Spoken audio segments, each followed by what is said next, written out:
Assalamualaikum warahmatullahi wabarakatuh. Selamat sore dan salam sejahtera untuk kita semua Sobat Tani. Semoga kabar yang sehat dan bisa beraktivitas pada kesempatan sore hari ini. Nah, pada kesempatan kali ini saya akan membahas bagi sahabat-saudara semua, saudara-saudara petani dimanapun Anda berada, tentang manfaat dari tanaman tumpang sari pada lahan yang kita kelola.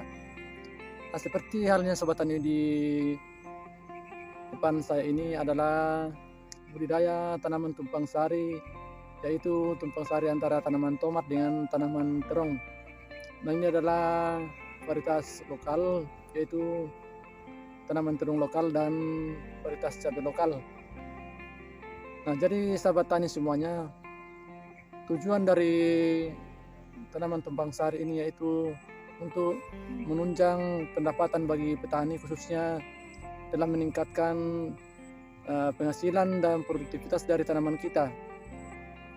Nah, bagi sahabat tani semuanya yang mengelola tanaman tumpang sari seperti yang saya kunjungi ini, nah ini bisa kita kembangkan Sobat Tani di daerah kita.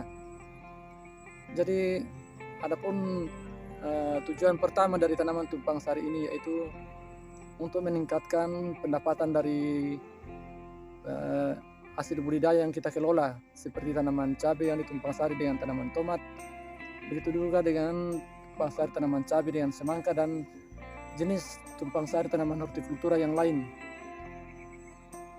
Nah, bagi sahabat tani semuanya yang mengelola tanaman tumpang sari di daerah yang memiliki tingkat kesuburan tanah yang maksimal, nah itu bisa Sobat Tani kita terapkan mengenai tanaman tumpang sari tersebut, karena bisa kita menanam dari berbagai jenis tanaman.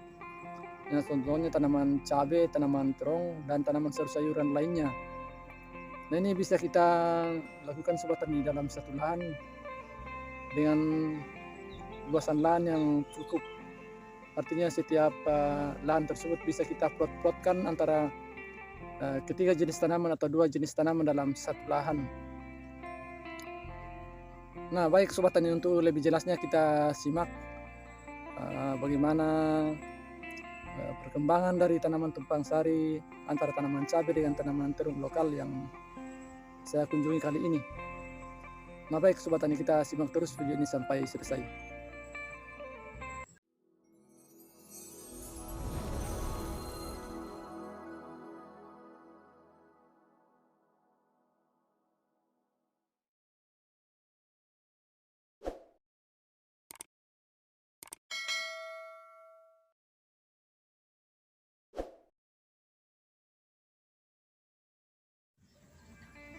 Nah, kita perhatikan Sobat Tani di depan saya ini perkembangan dari budidaya cabai rawit lokal Rica Jarum. Ini dikelola oleh salah satu kelompok tani di daerah kami ini Sobat Tani, yaitu kelompok tani Bina Bersama. Nah, ini dikelola oleh Bapak Yohanes dan jumlah populasi dalam lahan ini sekitar 300-an tanaman Sobat Tani. Hanya yang menjadi kelebihan di dalam lahan ini yaitu ada tumpang sari beberapa jenis tanaman, yaitu tanaman cabai ditumpang sari dengan tanaman terong, juga dengan tanaman bayam lokal. Nah, ini sudah ada di depan kita ini Sobat Tani yang pemilik lahannya, sementara melakukan perawatan tanamannya. Nah, yang di depan saya ini Sobat Tani adalah tanaman cabai rawit lokal rica jarum. Ini sudah dilakukan pemetikan sebanyak 9 kali, yaitu untuk buah pertama. Nah, yang menjadi kendala Sobat Tani pada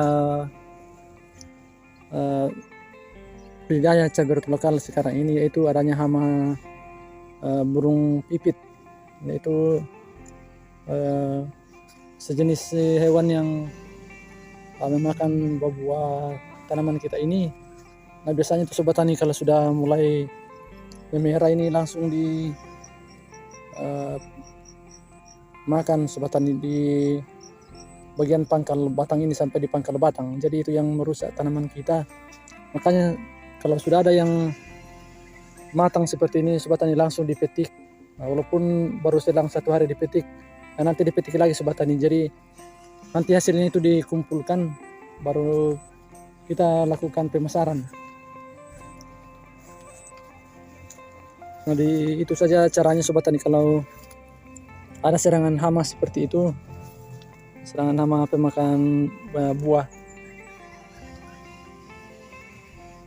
Nah, mengenai penggunaan fungisida dan insektisida ataupun pemberian pemupukan pada tanaman ini, jadi yang lazim digunakan Sobat Tani yaitu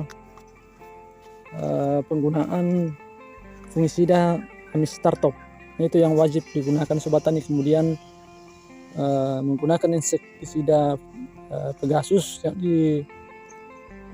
dimixkan dengan atau di rolling dengan Impoi yang berbahan aktif abamectin. Nah, untuk dosis penggunaan dari ketiga bahan tersebut yaitu untuk Amistartop kita gunakan 1 sendok makan, kemudian kita tambahkan dengan Pegasus 1 sendok makan.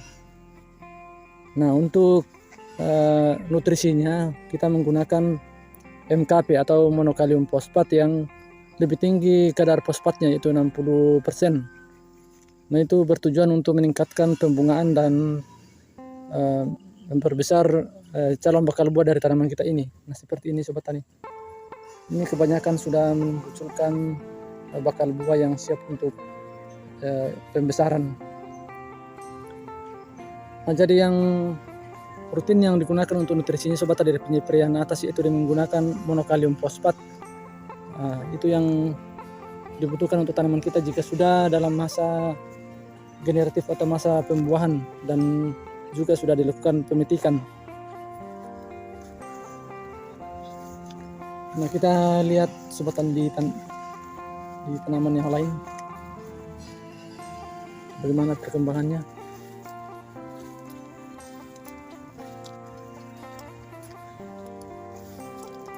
Nah, ini Sobat Tani sudah buahnya masih sangat lebat. Ini kemungkinan besar ini Sobat Tani besok ini dilakukan pemetikan lagi karena ini sudah merah lagi. Nah, ini sudah siap untuk dipetik lagi.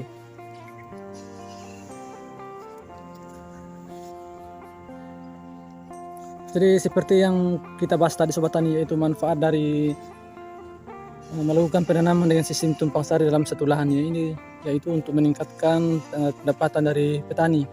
Nah, selain dari tanaman cabai, kita juga mendapatkan keuntungan dari penanaman sayur-sayuran buah seperti tanaman terung dan bahkan juga dari sayur-sayuran seperti tanaman bayam yang di depan saya ini ada sang pemilik lahan Bapak Yohanes sementara melakukan perawatan. Jadi 1 kali melakukan penjualan ini bisa sampai 3 jenis tanaman yang bisa kita pasarkan. Jadi memberikan keuntungan berkali lipat dari budidaya tersebut. Jadi itulah Sobat Tani fungsi dari budidaya tumpang sari dalam satu lahan. Nah, seperti yang kita bahas kali ini.